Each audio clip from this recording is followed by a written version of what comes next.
Hey everybody, it's Mike Venus, La Soul, and I'm back. And I called it. All right, this is talking about the Ableton Push 3. Okay, I seen videos. I went on the website. I checked out the information about it, and I'm gonna give my opinion, right? And also lay down some facts, right? Okay, number one, right? Um, they have with the Push 3, they have it where you can have it as a standalone device or as a controller. Now, as a controller, it's $999 or $1,000, and if it's the standalone, it's $1999, which means $2,000. And the standalone version only comes with the intro version of Ableton. So Ableton has three tiers. They have intro, standard, and suit. And usually if you buy something, like if you bought the Push 2 controller in the past, you will get the standard version, which is mid-tier, and then you will have to pay additional for the suit. Or if you buy anything that's class compliant with Ableton, like a Force, Scarlett, something like that, or one of those Akai mini controllers, or even a Launchpad, you will get the intro, but you had to pay for the suit. So if you buy the standalone device at $2,000, if you want to have full access to either the standard or full access as in the suit version, you have to pay for that separately if you didn't already have the latest version on your laptop, right?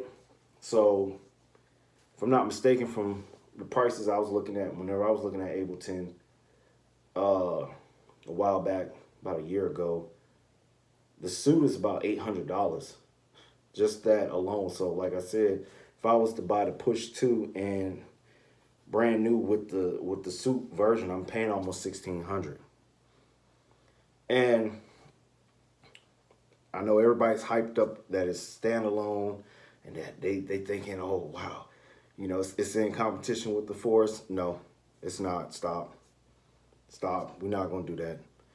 We're not gonna do that and that's not me being biased, because I'm an advocate for the 64 pad grid layout. I love it. I use the launch pads. I use the Akai Force. Haven't used the Push 1 or 2 before.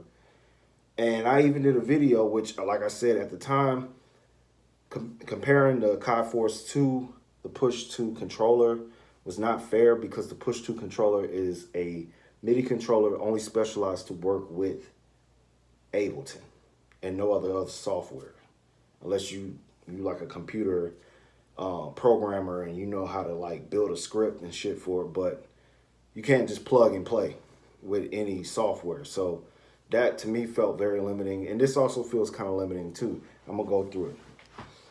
Now, note, when I bought my Akai Force, I got it for $800. This is before the price shot back up to now at $1,300. So if you're buying the Akai Force, and you're comparing it to the Push 3, I'm gonna lay down some facts. The Akai Force at $1,300,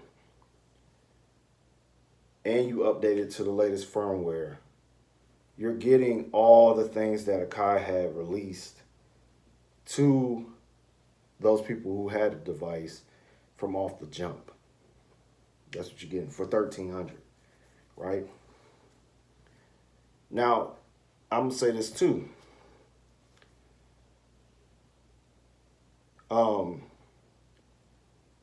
Don't get it wrong. Like, all these devices have their limitations. One of the big gripes I have with the Force is the OS. It's still kind of glitchy. They're working out the bugs, but it's still glitchy, right? And like I said, as time goes on, devices like the Force and the whole MPC lineup, the new one, they're not going to age well. I kind of called it several months back too, and I had an and we didn't like it, so we sent it back, because it just wasn't what we expected. So that's just what I'm saying. And I'm gonna say this too: if you dropping that type of bread, 2K just to get the intro version of the firmware in Ableton, I personally don't think it's worth it. I feel like with 1300, right, with the Akai, you're getting a lot of the shit that you will want automatically in a device like the Push 3 off the rip. You got a full linear arranger in there. So not only can you do session view, or in this case launch view, where you create your clips and stuff, right? But you can actually shift and record it to the arranger and arrange your everything inside the Force. And once you're done, you can go in there, you can do your automations, you can edit it, like if you was working on a computer or on a laptop or a tablet. Then after you do all that, you can flatten it, right? And put it up through, or not flatten it, but bounce it down to a WAV file to put it out, or you can stem it out. That's with the Akai Force. Now, I know a lot of people that's hyping it up that went and got this, there probably was Push people or Ableton users, and I still feel like the integration between the Force and Ableton wasn't that great at all to begin with.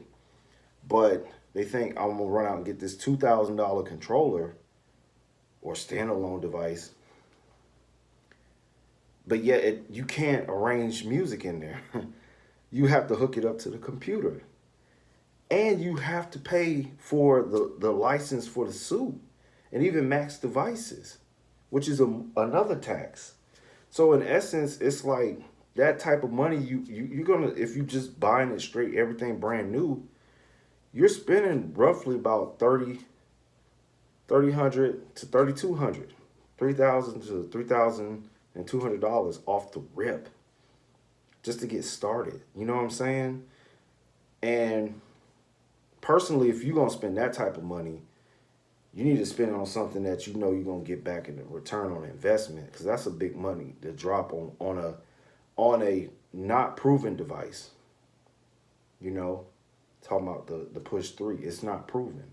Hell, the Force, I consider that almost as a beta piece of gear too, because Akai is known for MPC, not 64-pad grid layout, standalone device. I don't even know if they're gonna make a Force 2. You know what I'm saying?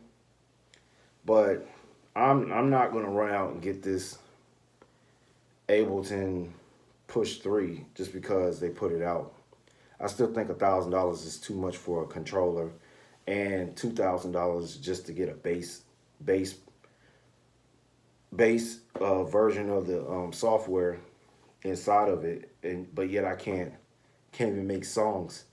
At least with the Force, it's kind of pretty much the OS have caught up with the concept. You know what I'm saying? With this, no. So no, I would strongly advise being a beta tester in this aspect, or give it some time. You know, because you know, people might think, oh, I'm around here, I'm gonna spend $2,800 to $3,200 on this device, and I know that they're gonna. You don't know. You buy it as it is. You understand? When I bought the Force, I bought it whenever they released the update where they had, was it 3.0.5, where they had the arranger, they put in the instruments, all that stuff. You know what I'm saying? That's when I made the move on it. Because even at that state, before they added all these other updates, this is what I wanted to deal with. The Push 3, it's still, to me, it feel like they're gonna release the hardware, and that the firmware, they will catch up with it, probably going off of people's comments or their suggestions, and try to build as they go. But if you're gonna spend that type of money, I want it ready out the box. You know what I'm saying? I don't want to have to connect this to the computer. I wouldn't want to have to buy it and then feel like, oh, I just chunked 2K to the wind. You know what I'm saying? Where I could have used that to buy a mixer or uh, an analog synth or some shit. You know what I'm saying? That type of money. You know, and it's basically it's not worth it right now. It's not worth it. And no,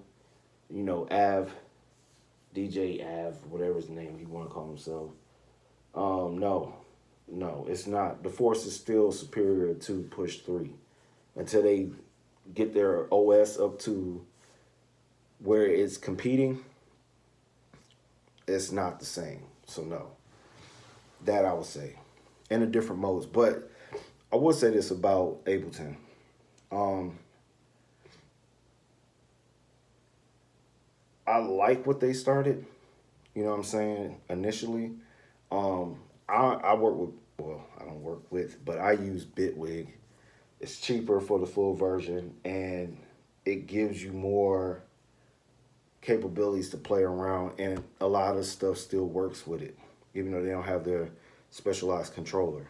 But I'll say this: if you could, with the Push 3, use it with other software, right, in controller mode or whatever, then I think the thing will be dope. I think it'll be able to compete with something like the Akai Force. But Ableton only make their stuff work for Ableton. So in essence, it still feel like you getting finesse paying that type of money for something that's only specialized with this only program. And I know a lot of people on YouTube, they're not going to say that. They're not going to be honest about the situation because either they got a free or discounted Push 3. They're set up to basically be salesmen and try to pitch it to people to get them to buy in something that's not fully developed yet, because it's not for no 2K or no 1K. Hell no. And you got to pay if you didn't already have certain versions of software. You have to pay to upgrade it. So no. So I was excited to see it, but after I did my research, I was like, nah, it's not logical, and I'm gonna put my 2 cents on it. Still think it's dope, what Ableton is doing, but I feel that right now is not the right time to make a move on purchasing one until they update some of the features, kind of like what I did with the Force. I didn't buy the Force when it first came out. I bought it whenever it got to the point where I said, when I spend my money, I could do what I need to do on it. I made the move, and I don't regret it because I still am an advocate for the Force, and that's what it is. So no, the Force is still the #1 standalone 64-pad grid device out here. It's truly standalone. Okay. Ableton, like I said, whatever they plan on doing, if they get the OS to match up with the concept that they trying to push with the Push 3, when it finally get to that maturity and it's no bugs and shit like that, then yeah, be my guest.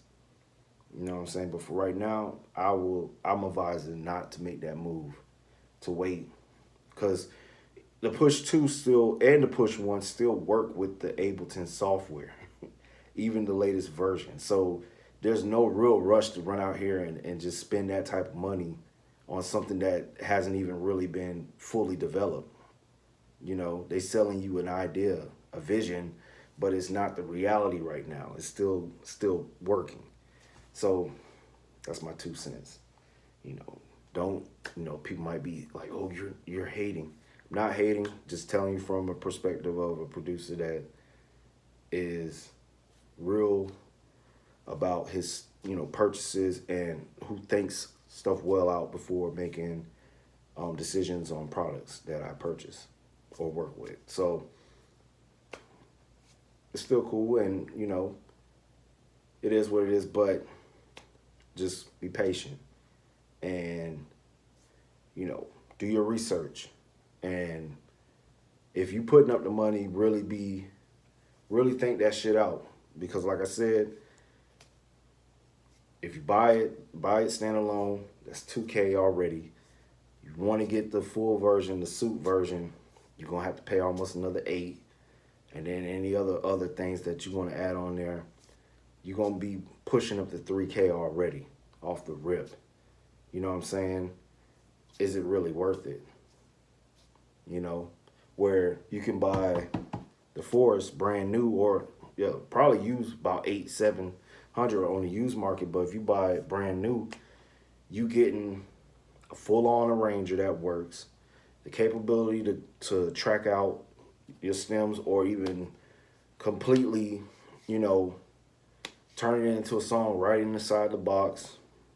You're getting all the once you update to the newest firmware, that or the latest firmware they have, you're getting everything that comes with that, and that's pretty much overkill. So, you know, not being biased is just me being honest. So with that, let me know what you think in the comment section, and we could talk about it there. So with that, I'm Mike Venus, La Soul. Till next time, Mike out. And the Force is still king.